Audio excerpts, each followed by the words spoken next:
This Toro mower was given to me by my dad, however, it wasn't his personal mower, instead it was from a different family member. Now, in the time it was being used, it was not maintained at all, but we were able to get it back up and running again.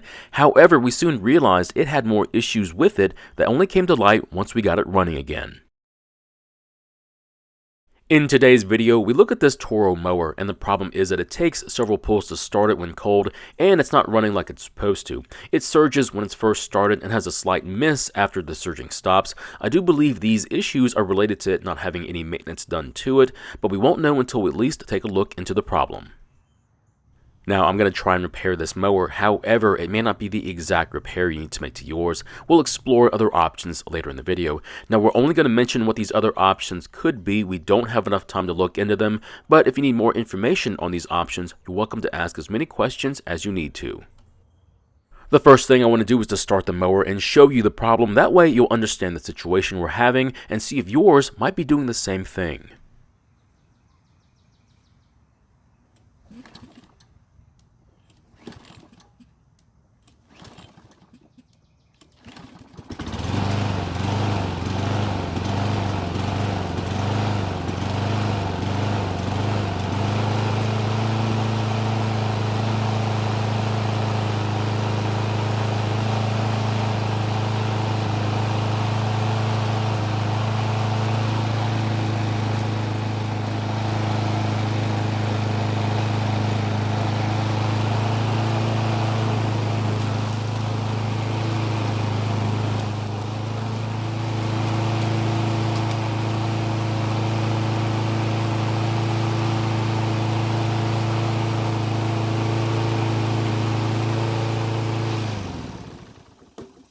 As you just saw, it took the fifth pull to finally start it, and once started, it was surging for about 8 seconds, at which point it cleared up. Now, it was quite difficult to hear the miss, so next I'll try a warm start and film it from a different angle, so hopefully you can hear it.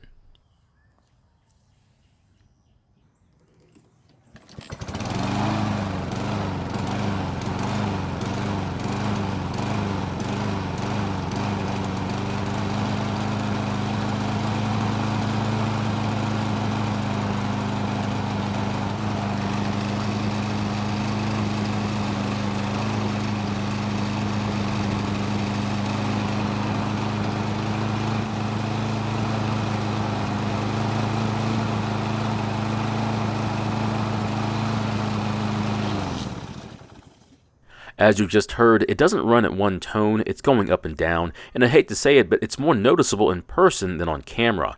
I do believe it's a maintenance issue that's related to the valve lash. If the lash is not where it's supposed to be, it could cause the engine to be difficult to start and cause it to not run the way it's supposed to. The first thing I'm going to do is tilt the mower back for a minute to get as much of the oil to move away from the valve cover as possible. This will keep the oil from making a huge mess when I take the valve cover off. I'm also going to keep the mower leaning back while I work on it for the same reason. Now, putting something under the valve cover to catch the oil would also work as well. If you didn't know, the valve lash is the clearance between the rocker arm and the top of the valve stem, or tappet, depending upon your engine. The clearance is important because as the engine gets hotter, the clearance will change and get smaller. If the clearance is off, it could greatly affect how the engine runs.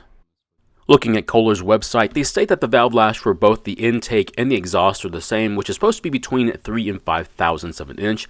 To help me set the clearance, I'll be using my feeler gauges, and I've decided to use the 4 thousandths feeler because it's in the middle. I've rotated the blade so that the lower rocker arm is loose while the upper one is all the way down, pressing on the valve. With it loose, I'll then slide the feeler gauge into the clearance and see how it fits. It should barely slide in and drag between the rocker and the valve, but as you can see, it slid in, but it's much too loose.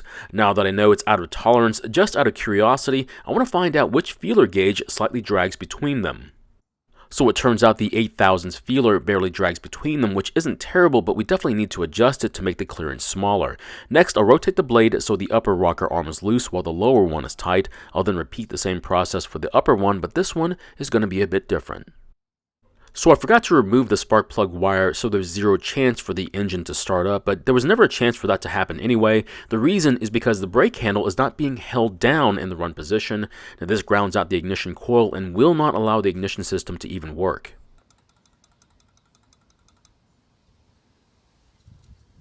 So this time the 4000s feeler wouldn't even fit in the clearance, which means the clearance is smaller than 4000s.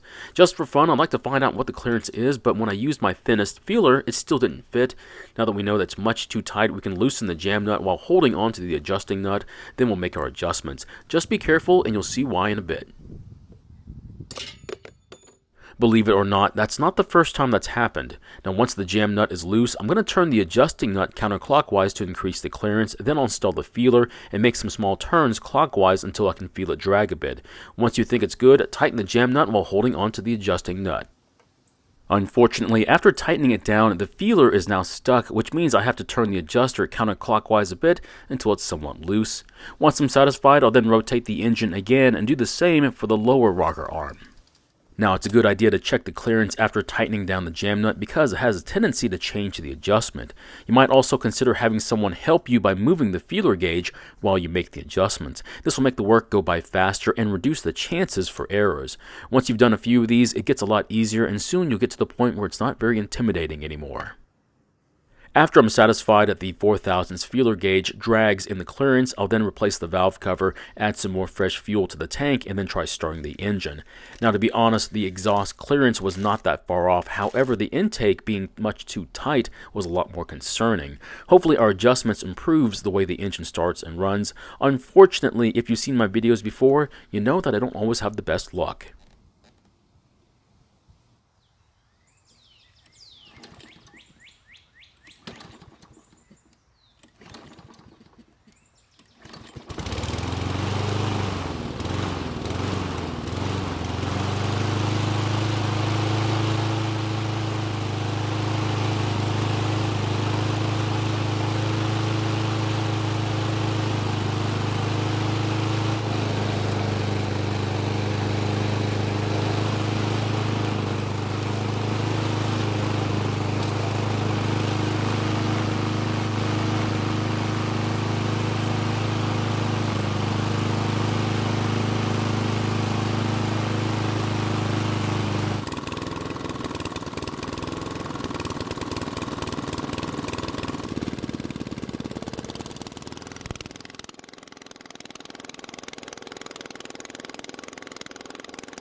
Unfortunately, while it was running and I was moving the camera to a different position, it started to run badly. It only took a few seconds to go from sounding normal to whatever that was.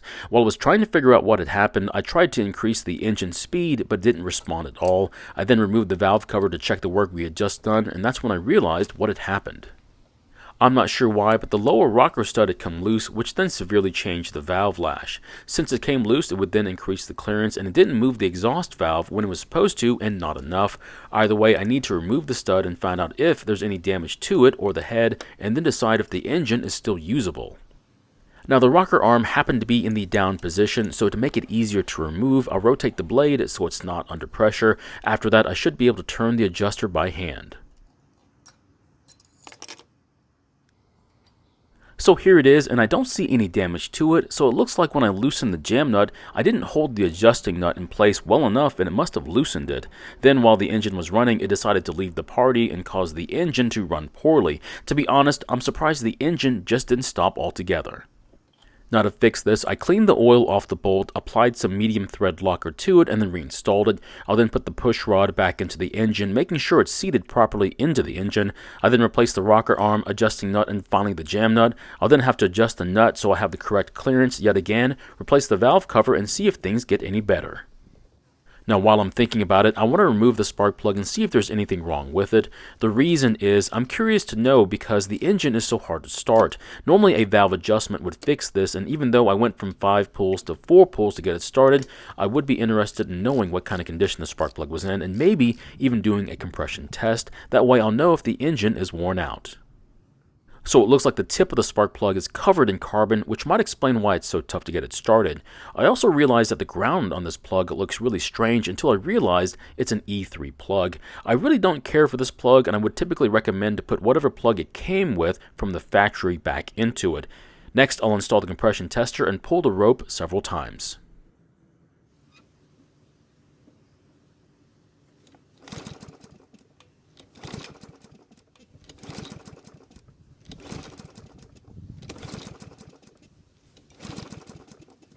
So the reading is about 110 psi, which is fantastic considering this engine has a compression release to make it easier to pull the rope. That would mean if I were to use a drill to turn the engine over, there's a good chance the reading would be very close to 150 psi, which means this engine is very healthy and worth fixing. You don't have to do it this way. You can use some other solvent to help remove the carbon. Now once I get the carbon to turn gray, I'll then use a wire brush to remove anything left over. I'll then let it cool off for a few minutes and then I'll reinstall it back into the engine. Now even though I don't care for this spark plug, I'm not going to replace it just yet unless I think it's causing a starting and running issue. Now once I get it back into the engine and get it running, I'll then make up my mind. I do want to test this odd design using my spark plug tester. There's supposed to be multiple sparks on this design, so hopefully that's what we see.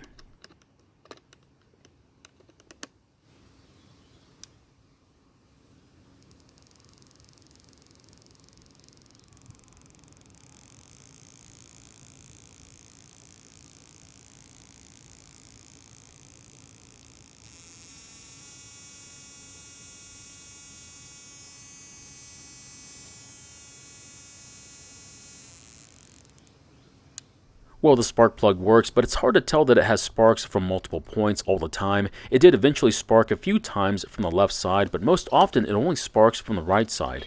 Now, if you like E3 plugs and use them, there's nothing wrong with it. It's just my personal preference to use the OEM plug whenever possible.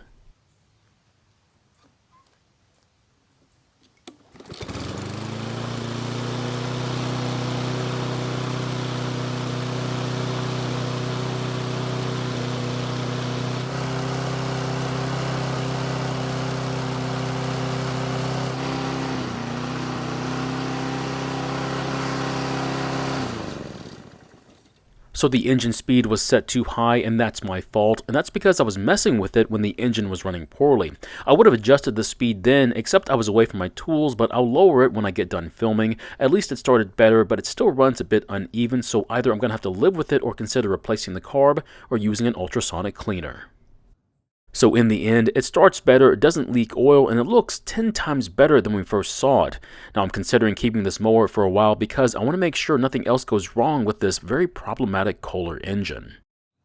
Another option why this engine runs a bit uneven is the spark plug. I don't have any proof that it's the issue, but it only costs a few dollars to replace it with an OEM plug. After that, I can then figure out if it's the issue. So my question is, do you think the spark plug could be a possible reason why it's running with a slight miss? To be honest, there's only a slim chance that it is, but it's really easy to find out the answer.